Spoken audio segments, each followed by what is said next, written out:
Takto dopadla moja príľba po tvrdom páde na prvých MMSR vo Veľkých Uherciach. Tu si môžeme pozrieť pád. Telo išlo dopredu a prevesil som sa na riadidlá a už som len čakal, čo sa stane. Rána na hlavu to bol... A takto vyzerala príľba po ňom. Nič strašné, ale išiel som priamo na hlavu.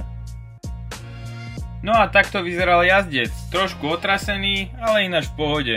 No a dnes, 3 dní pred prvým MMČR na svetovej trati v Lokti, mi dorazila nová, ďalšia. Dorazila rovno od nás Motoshop 81. Veľké ďakujem rodičom, že mi ju kúpili. A tá stará, tu som rovno poslal do 60 Helmets na opravu. Majú super servis, príľba by mala prísť späť ako nová. Potom vám to ukážem v ďalšom videu, sám som na to zvedavý. Táto príľba má špeciálny ODS systém, ktorý lepšie absorbuje nárazy, práve preto som si ju znova vybral.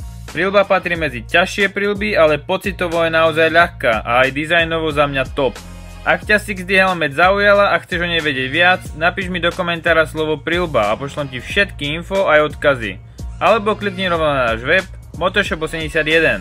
No a ak sa chystáš cez víkend do Lokťa na prvé kolo MMČR, tak sa určite stav. Budem tam jazdiť a užívať si túto špičkovú trať. Tak sa vidíme na trati a nezabudni ma sledovať pre ďalšie videá. Čau!